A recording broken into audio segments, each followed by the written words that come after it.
Waalaikumsalam warahmatullahi wabarakatuh.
Bismillahirrahmanirrahim.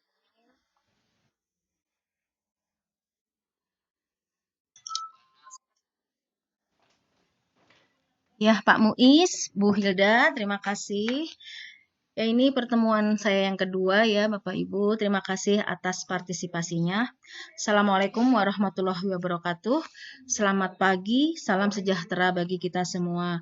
Selamat bertemu kembali di Vicon Webex hari ini yang insya Allah kita akan sharing tentang pengembangan bahan ajar elektronik berbasis literasi dengan tema ketika Corona mengubah wajah dunia.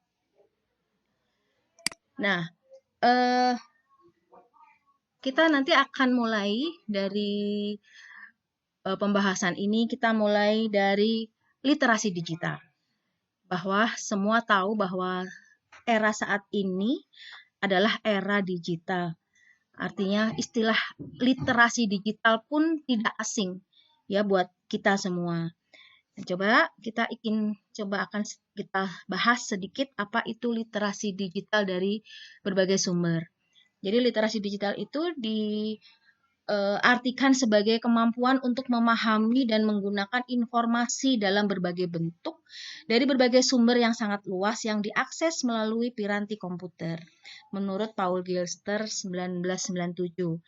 Literasi digital lebih banyak dikaitkan dengan keterampilan teknis mengakses, merangkai, memahami, dan menyebarluaskan informasi. Menurut Bowden 2001. Sebenarnya masih banyak lagi Bapak Ibu ya konsep atau definisi literasi digital, tapi kita pilih-pilih saja yang sekiranya relevan dengan apa yang akan kita bahas hari ini. Di laman Kemendikbud juga ada gerakan literasi nasional, di dalamnya juga ada informasi yang terkait dengan literasi digital. Banyak bacaan-bacaan yang bisa kita akses bagi kita sebagai guru, sebagai orang tua, bahkan peserta didik. Karena literasi digital ini adalah bagian yang tidak terpisah dari kehidupan kita. Apa perlunya bahwa kita itu literat digital? Salah satunya adalah supaya tidak termakan berita hoax, berita bohong. Ya mungkin kalau zaman angkatan saya lah dulu mungkin belum lah ya. Kita berita itu jelas sumbernya dari koran, dari TV gitu. Belum ada sosial media. Tapi sekarang berita itu betul-betul berseliweran tanpa bisa kita kendalikan. Nah, oleh sebab itu dengan literasi digital diharapkan kita bisa memblok atau menyeleksi berita-berita yang sekiranya bermanfaat atau tidak bohong. Nah, apa ciri-ciri hoax? Ini ya saya cuplik dari berbagai sumber.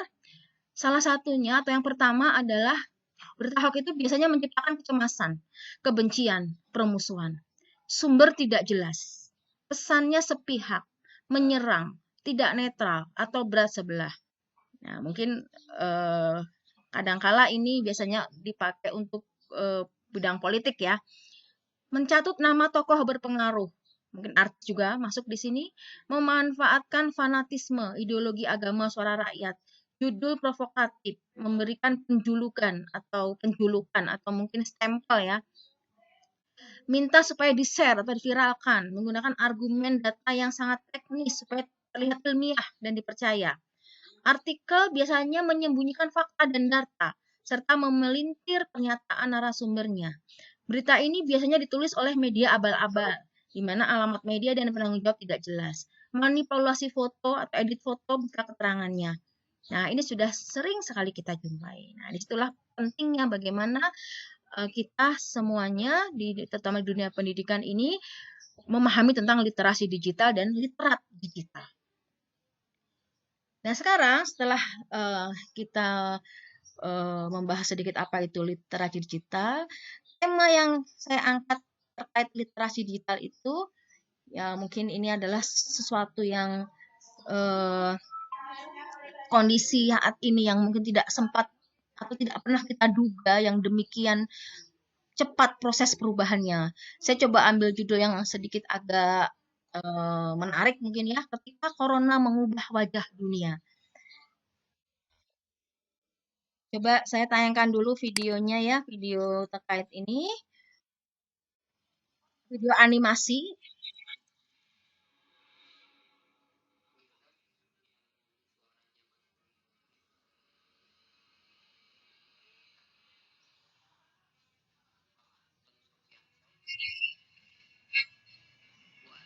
Ya, ini saya emang emang ini nggak muncul.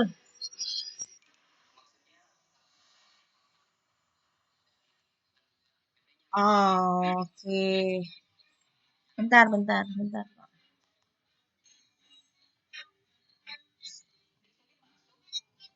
Nggak apa-apa lah, gini aja deh Pak ya.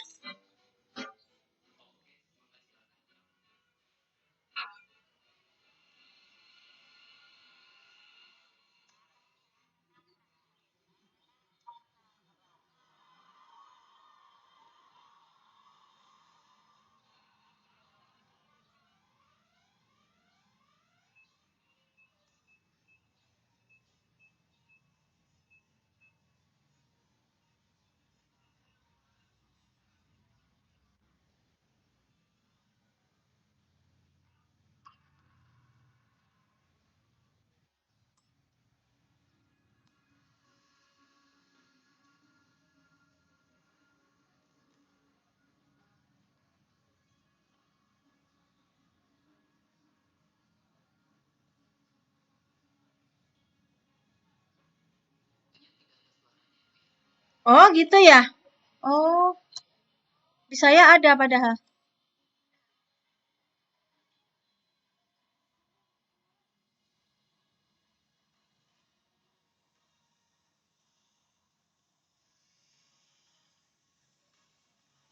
Gak apa-apa deh, nanti kita ulang lagi aja.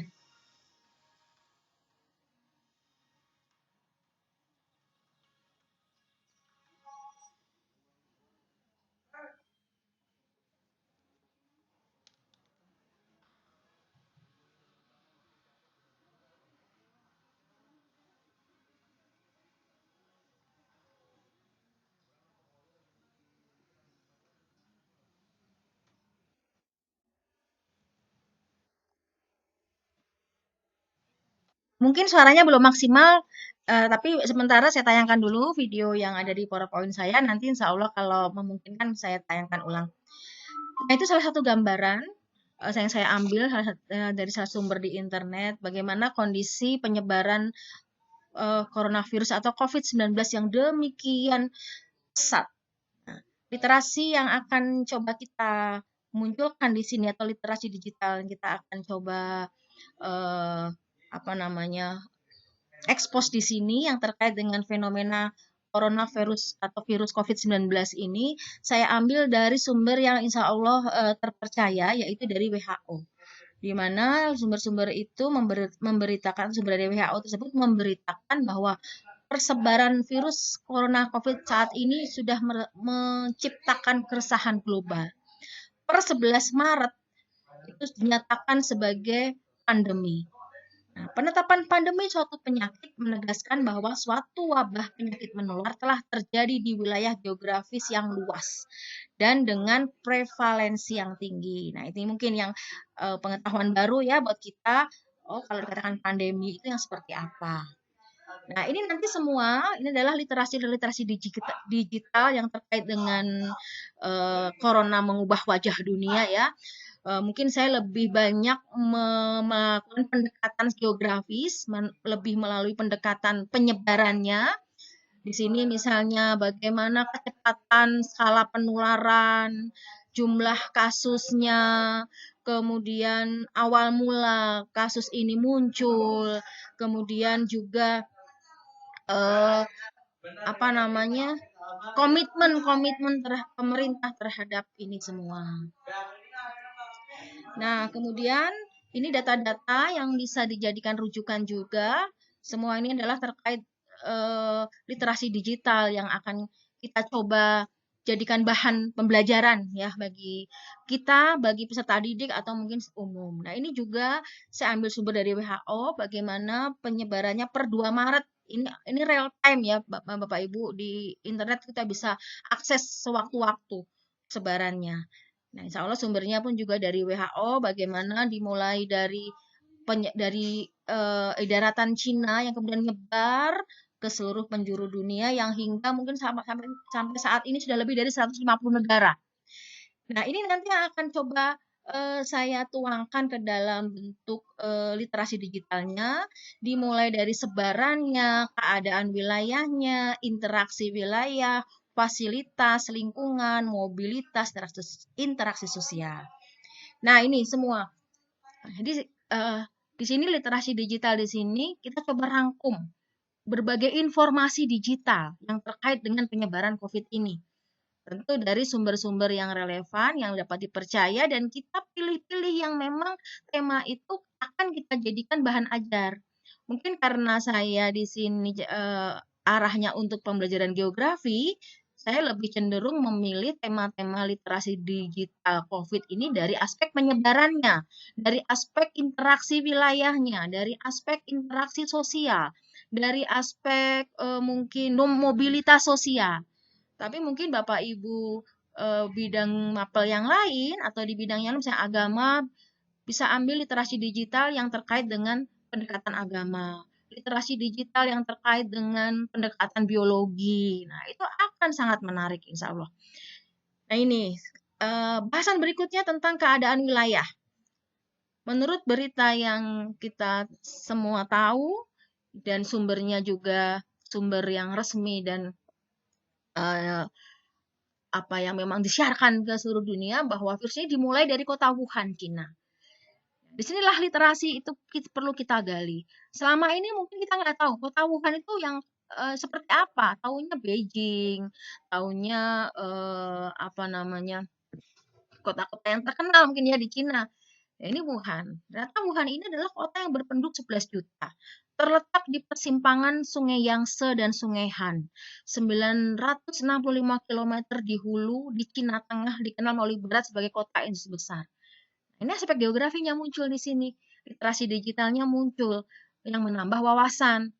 Kemudian pada tahun 1900, majalah Amerika Collier menerbitkan sebuah artikel tentang kota Wuhan di Sungai Yangtze, menyebutkan Chicago di Cina. Itu juga ternyata fakta-fakta kota Wuhan itu luar biasa bahwa kota ini di Tiongkok Tengah yang paling padat penduduknya. Pada tahun 2015 itu 10,60 juta. Beriklim muson subtropis lembab. Berarti subtropis. Memiliki iklim yang lembab dengan 4 musim yang berbeda. Informasi suhunya juga diinformasikan di sini. Kemudian juga merupakan salah satu bisnis paling maju di Asia. Itu fakta-fakta tentang kota Wuhan. Pusat transportasi dan perdagangan Tiongkok tengah sejak ratusan tahun yang lalu. Karena merupakan pertemuan rute maritim, sungai, kereta api, transportasi jalan lainnya dari berbagai penjuru. Kota paling kuno di Tiongkok yang memiliki peninggalan bersejarah sejak 3.500 tahun yang lalu. Itulah ya, merupakan pusat ekonomi, budaya, juga di sana lahirnya budaya Chu kuno. Bahkan di Wuhan juga terdapat salah satu opera paling tua dan terpopuler di Tiongkok, yaitu opera Han. Nah, ini literasi-literasi yang mungkin sebelumnya anak-anak atau bahkan kita sendiri belum paham. Nah, sehingga inilah dengan peristiwa ini, dengan menggali berbagai literasi, kita bisa menambah wawasan. Jadi, kota Wuhan adalah salah satu kota yang paling banyak dikunjungi di Tiongkok. Apa yang terjadi saat ini? Nah, itu kan berbanding terbalik ya dengan kondisi yang sebelumnya kita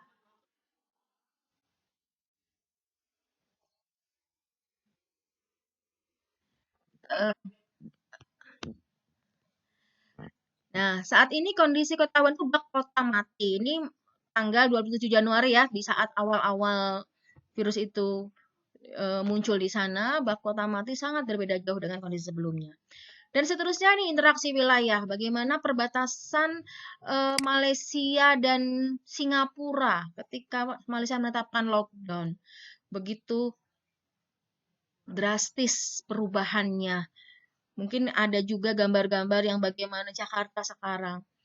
Ya, yang dari sangat ramai, ini kan berarti interaksi wilayah ya. Kalau dalam geografi ini kita mengenal pembelajaran interaksi wilayah, interaksi antara Singapura dan Malaysia lewat darat itu dihubungkan oleh sebuah jembatan yang sekarang kondisinya seperti saat ini, seperti yang nampak pada gambar. Kemudian juga eh, berpengaruh terhadap kondisi-kondisi negara yang sedang berkonflik. Nah, artinya virus COVID ini yang telah mewabah lebih dari 200 negara telah mengubah tatanan dunia yang sebagaimana yang selama ini berjalan. Termasuk perdagangan global tertahan, setengah dari populasi dunia terkurung, sekolah, kantor, rumah ibadah, dan tempat ibadah ditutup. Tentu ini sangat berpengaruh terhadap kondisi interaksi wilayah dan nanti termasuk ke interaksi sosial juga.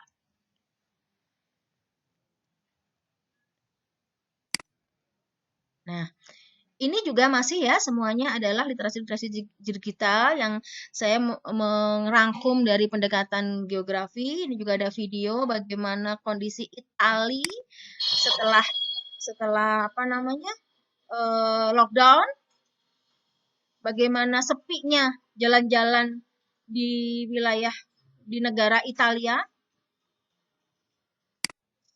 setelah dinyatakan lockdown. Ya, kita kan secara nyata belum pernah ke Italia, tapi dengan melihat kondisi begini, jadi sebuah wawasan baru bagi kita semua. Sumbernya insya Allah terpercaya juga dari Reuters. Angka kematian melonjak drastis dan seterusnya.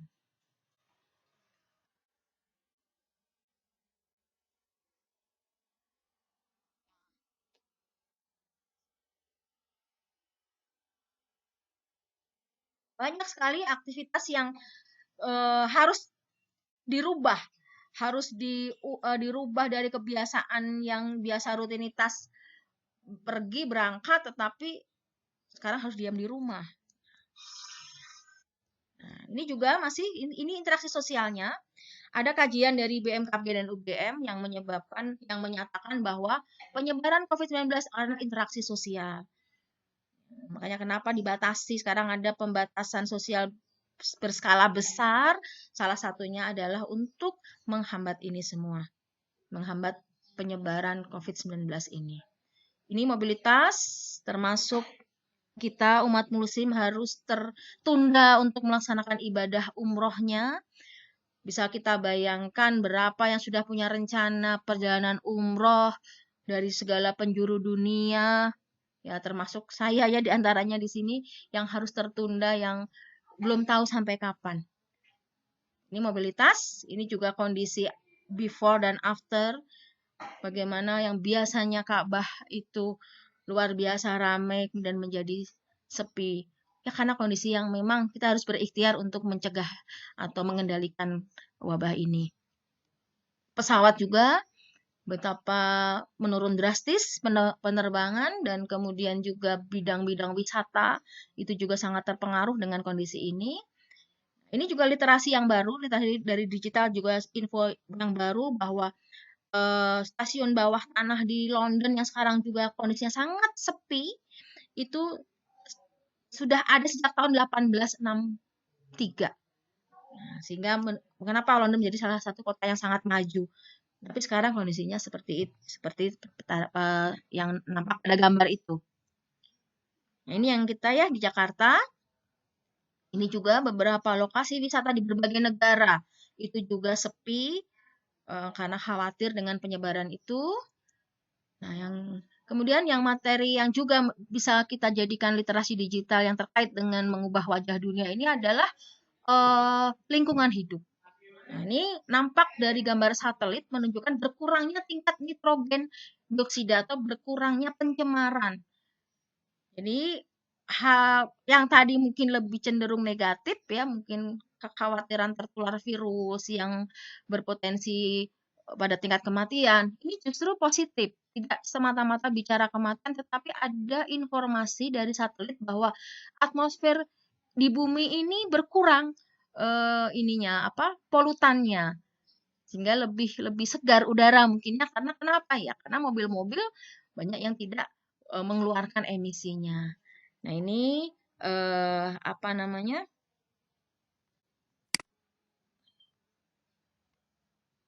Ini juga termasuk animasi juga ya, animasi.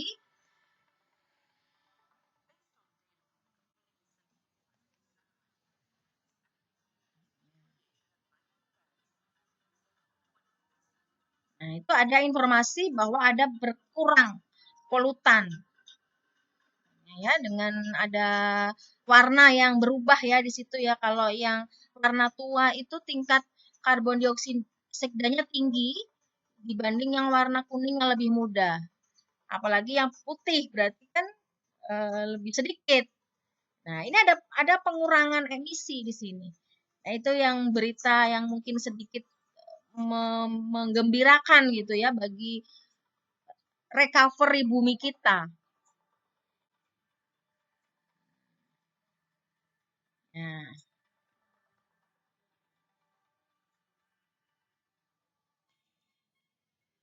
ya.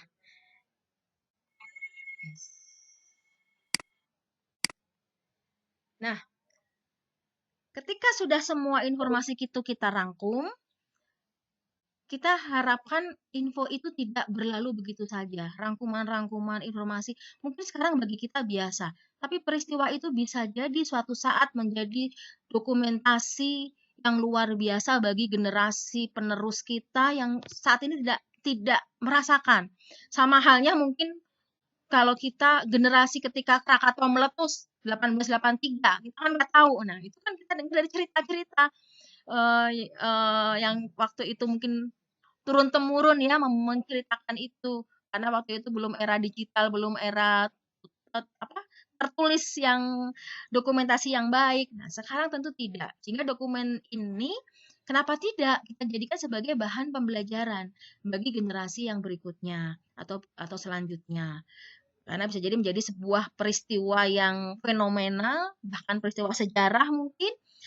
Nah, dokumen ini bisa dalam berbagai bentuk ya, kita bisa membuatnya dalam bahan tulisan sebagai buku, dalam bentuk modul, handout kalau untuk pembelajaran ya.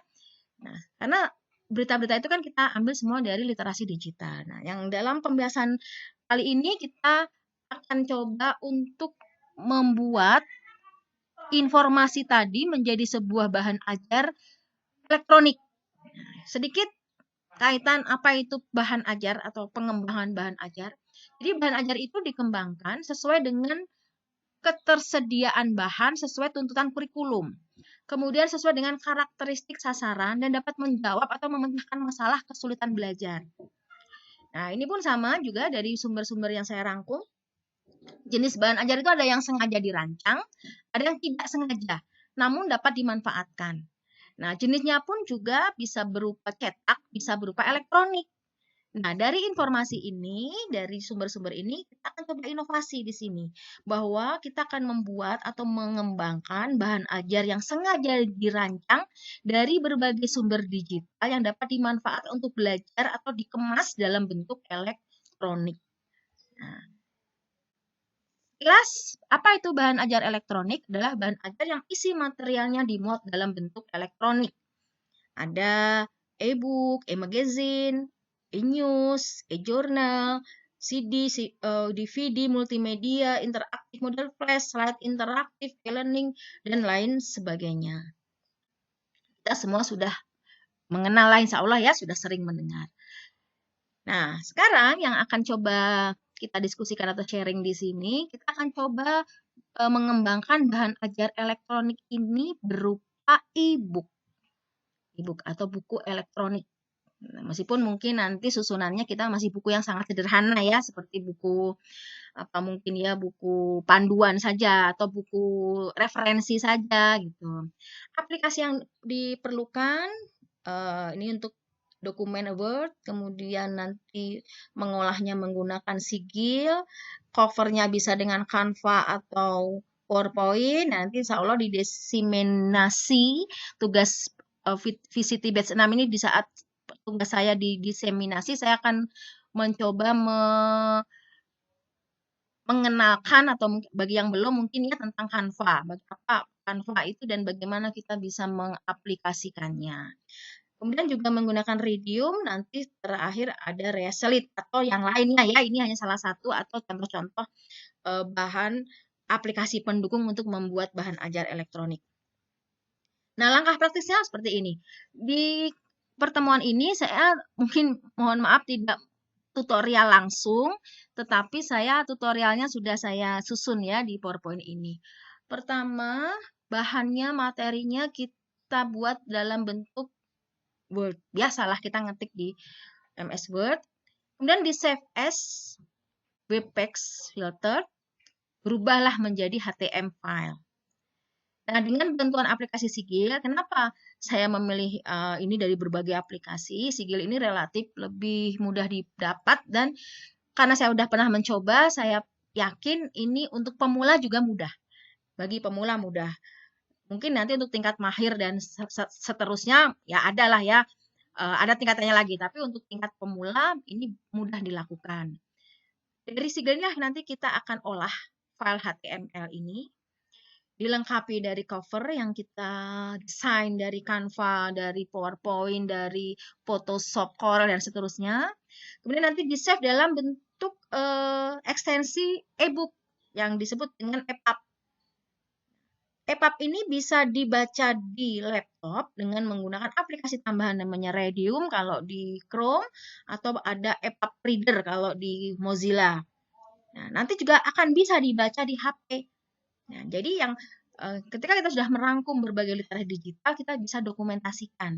Yang pada akhirnya nanti bisa dibawa-bawa melalui HP, tersimpan di laptop, yang bisa digunakan untuk anak belajar. Yang bahan-bahannya sudah kita pilih-pilih. Nah, ini bisa kita terapkan di kelas. Misalnya kalau guru geografi sekarang bingung nih, ingin memberikan pembelajaran tentang mitigasi bencana. Biasanya kan kita mitigasi longsor, mitigasi gunung meletus, mitigasi gempa bumi. Nah, ini kan juga bencana sosial ya, lebih karena kondisinya ini kan bisa dibuat bahan ajar mitigasi wabah COVID. Tapi bahannya kan tidak ada buku paket geografi yang membahas seperti bahan ini, yang nggak ada yang membahas tentang penyebaran apa namanya mitigasi bencana virus kan tidak ada, adanya kan mitigasi bencana yang sudah biasa ya, longsor, tsunami kayak gitu. Meskipun di teori ada bahwa salah satu mitigasi bencana itu bisa berupa bencana sosial. Nah, inilah bisa kita buat sendiri bahan ajarnya dan relevan untuk pembelajaran jarak jauh. Nanti bisa include di RPP yang kemarin kita sama-sama diskusikan. Di RPP jarak jauh ini kita bisa masukkan bahan ajar salah satunya e-book ini.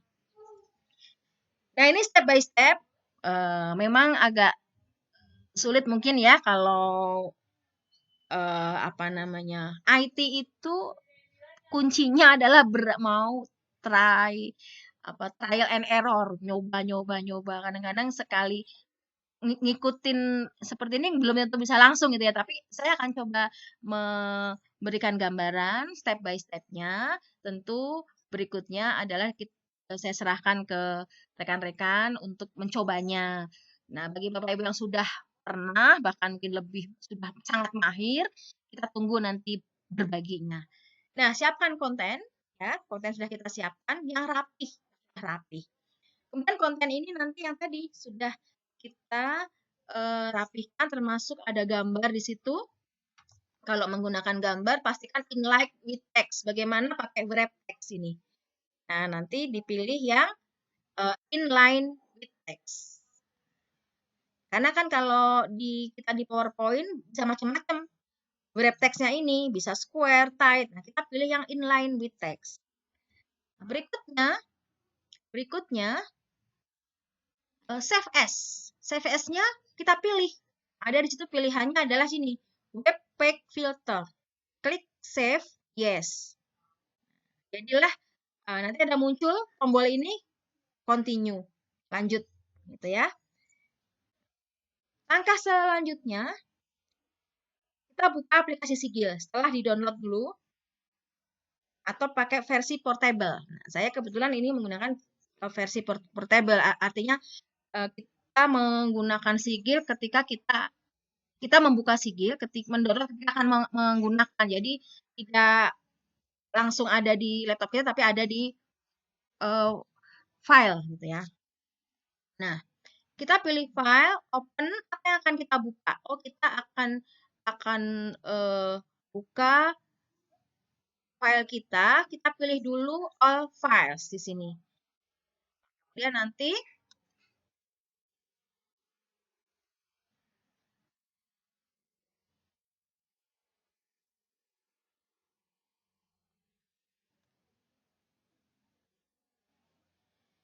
nah, ini tadi ya sudah muncul di Sigil.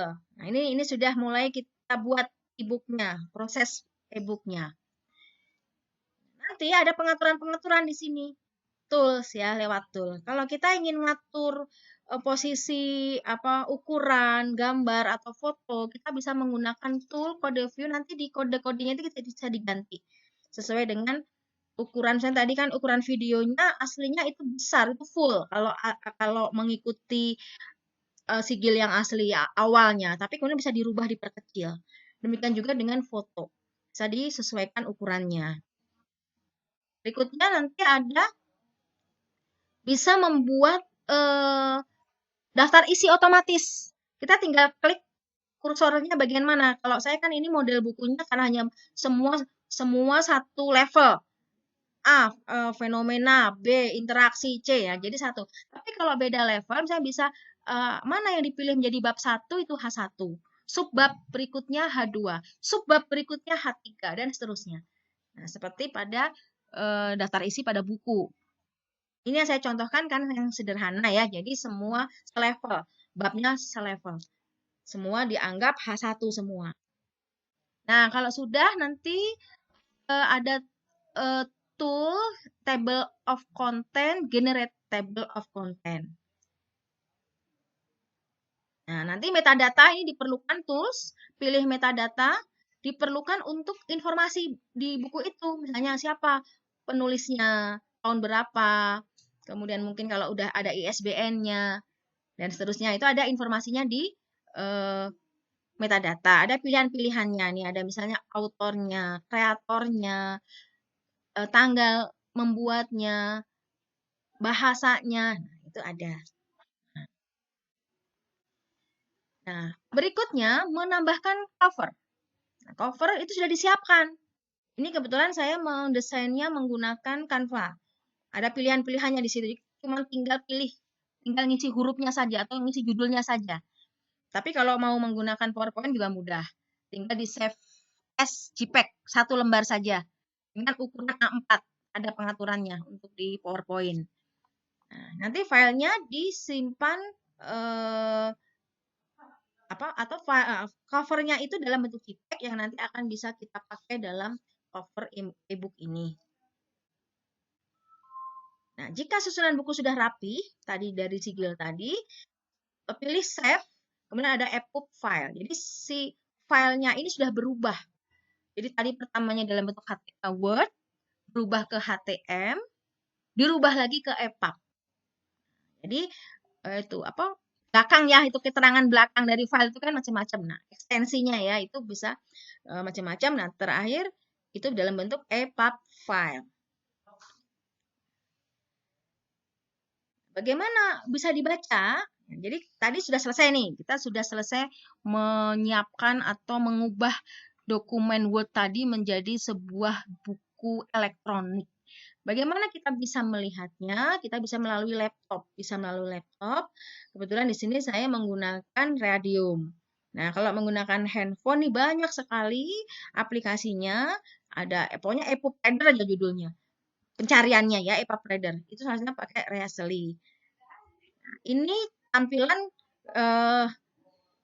di laptop kalau saya menggunakan EPUB file. Ini bisa dilihat di tampilan di laptop, tampilan e-booknya. Ini sudah urut ya, sudah urut bab tadi.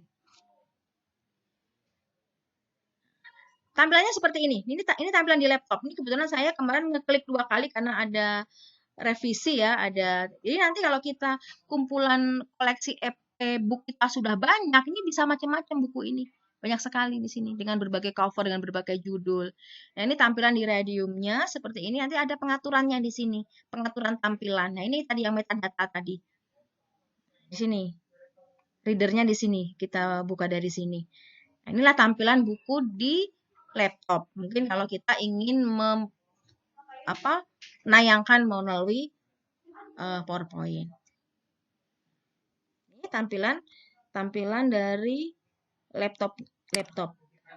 Jadi ukurannya memang belum sesuai dengan jadi ada tampilan-tampilan yang kalau di laptop tampilannya seperti itu.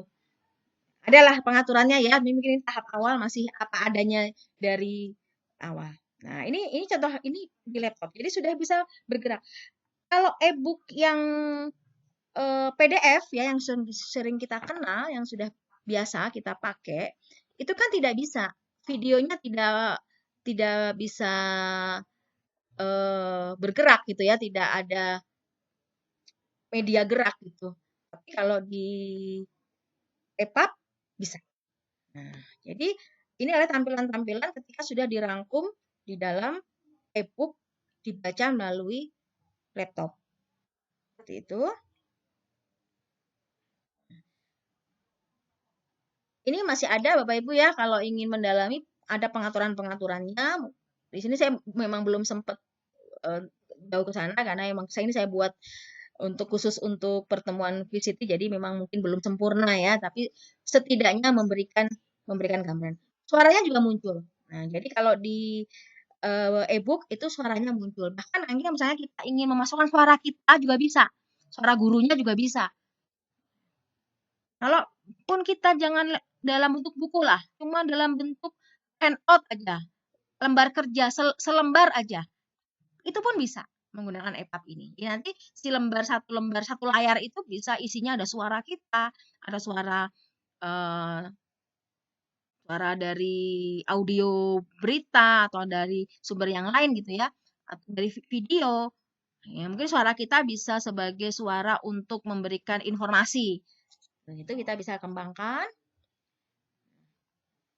Itu tampilan di laptop. Nah, bagaimana dengan tampilan di video?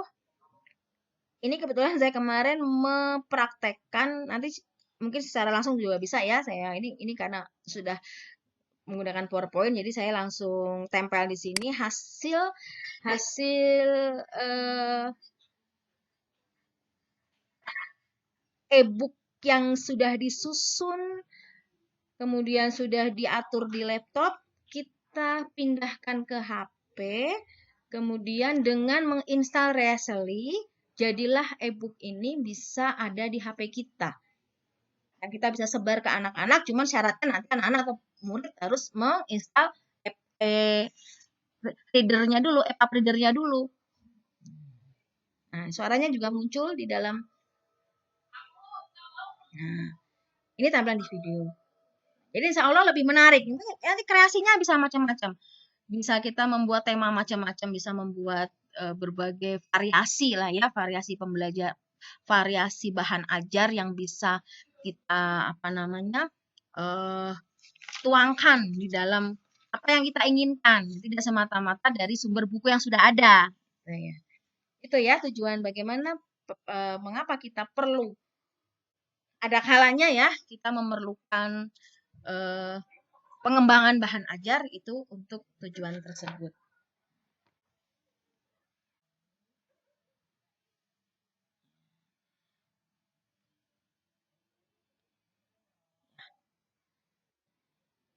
Itu Bapak Ibu ya gambaran bagaimana EPUB ini bisa. Nah, itu mungkin tayangan saya sedikit saya tambahkan literasi digital yang akan kita angkat sebagai bahan ajar. Kita usahakan yang menarik, sumbernya jelas, kemudian menambah wawasan, pengetahuan, termasuk juga bisa mendorong peserta didik untuk berpikir kritis. Sehingga disitulah letak inovasi kita diperlukan. Bahkan kalau perlu kita minta masukan anak-anak. Mereka mau seperti apa atau apa namanya ketertarikannya seperti apa sehingga kita bisa memfasilitasinya. Itu mungkin tayangan dari saya agak lumayan lama, tapi mudah-mudahan ada pesannya sudah bisa ditangkap. Sekarang mungkin ada sesi kita untuk sharing. Saya persilahkan bagi Bapak Ibu yang ingin menyampaikan, silahkan saya serahkan kembali ke moderator.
Ya, sebetulnya saya mengucapkan terima kasih nih bagi rekan-rekan yang di luar peserta VCT ya. Ada Pak Syahya dari MGMP Geografi, Bu Laras, Bu Batin, Pak Suevi, Pak Anton, ada Ibu Ida dari Babakan Madang. Terima kasih sudah mampir di web ini. Bu Yuli yang aktif dari kemarin mengikuti.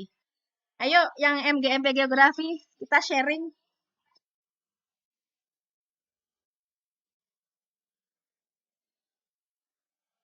Pak Suevi, Latif.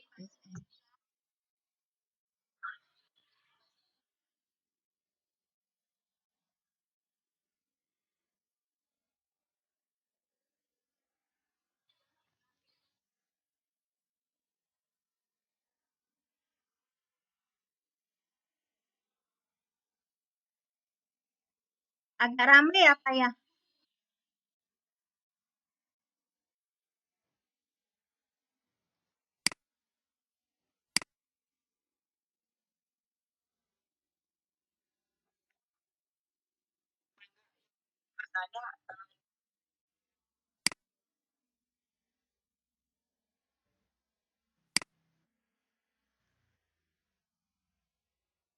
Agak masih bocor ya banyak suara dari luar.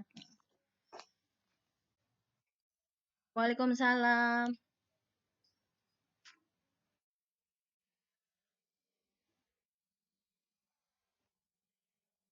Ya, iya. Alhamdulillah.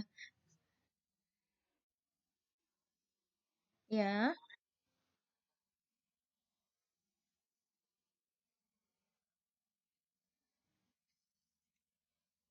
iya. Mangga, Bapak, mangga. Nanti saya share. Oh iya, nggak apa-apa lah.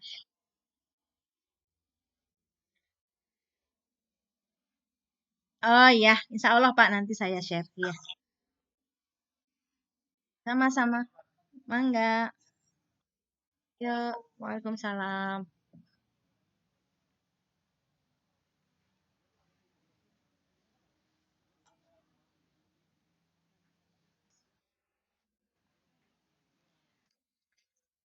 Iya, bagaimana Bapak Ibu mungkin masukan bagi yang Bapak Ibu yang sudah pernah membuat yang lain mungkin. Silahkan masukannya bagi kita. Atau yang geografi deh, kayaknya kita temanya apa yang lebih spektakuler gitu.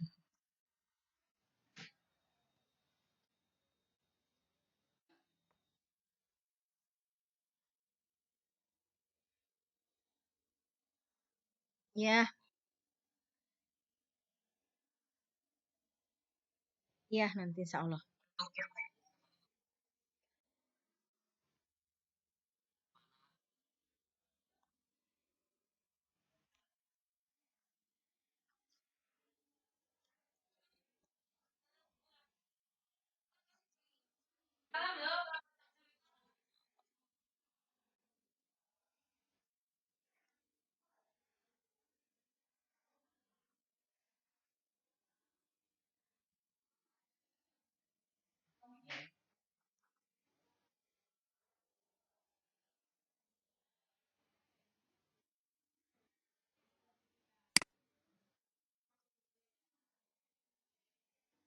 Ya, silakan saja kalau kalau sampai jam 11 boleh, sampai ada lebih-lebih sedikit juga nggak apa-apa.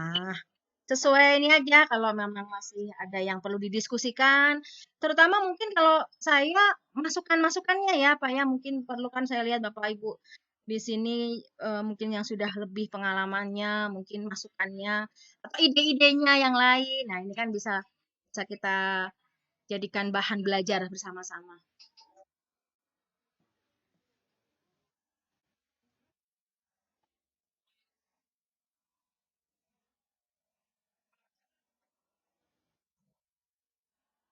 Ya,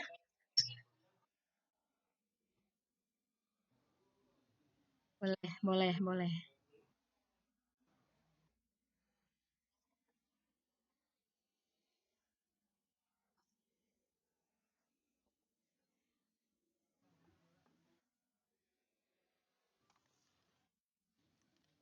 Bularas mungkin biasa bikin-bikin juga nih.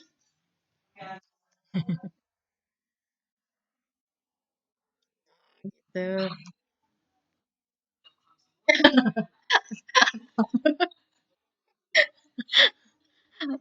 Ya, prinsipnya intinya kita eh, sharing ya, Bapak Ibu ya, sharing mungkin saling apa ya, melengkapi ide gitu ya. Kita punya ide apa, kita pengen apa. Selama untuk hal yang positif kan bisa kita lakukan. Ya mungkin memang wajar ya Pak Muiz kalau IT itu memang harus dicoba gitu ya, memang harus dicoba. Istilahnya nggak bisa teoritis, saya nanya itu bikinnya gimana ya? Tentu kalau kalau oh bikinnya gini gini gini, cuman pakai bahasa mungkin agak sulit ya, memang segala sesuatu coba. Tapi insya Allah memang paparan saya ini membukakan dulu, apa, artinya mendorong dulu, memotivasi dulu, "Ayo ada yang mau pengen nih nyoba," gitu kan, "Ayo kalau mau nyoba ada kok cara yang, agak apa namanya, mudah lah ya, tidak terlalu sulit bagi pemula." Karena selalu biasanya kita itu sudah, "Aduh gaptek, nggak bisa." Nah ini yang mungkin untuk level-level yang tingkat gapteknya masih agak besar, bisa lah pelan-pelan kita kita gunakan. Ya kalau memang sudah tidak ada lagi yang bertanya, sharing, memberikan masukan, saran, mungkin saya ini aja ya Pak Muiz ya, apa namanya, eh, closing statement aja ya. Hmm.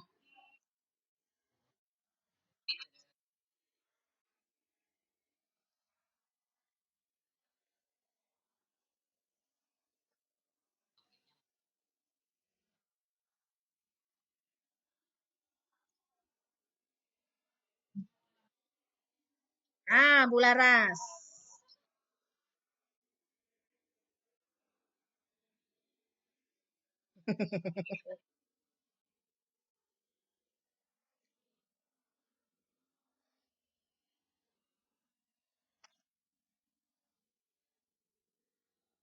Iya,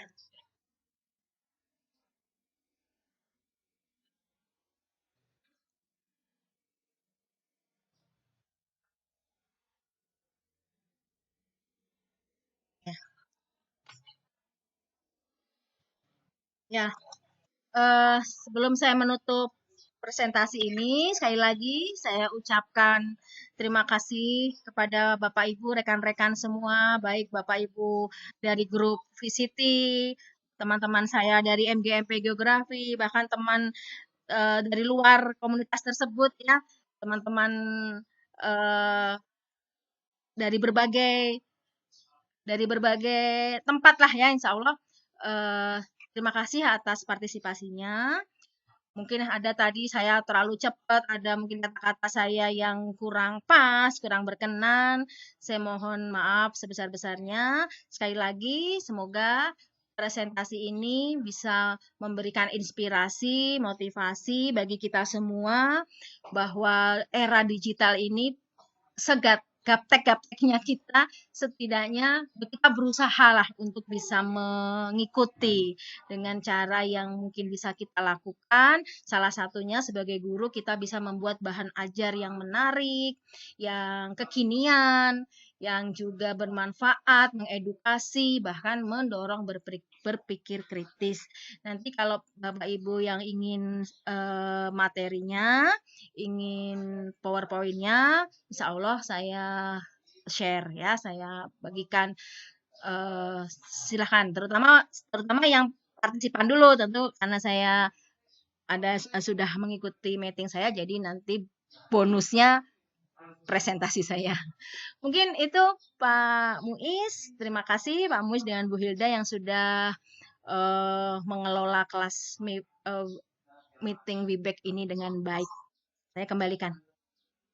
Saya tutup ya. Assalamualaikum warahmatullahi wabarakatuh.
Waalaikumsalam warahmatullahi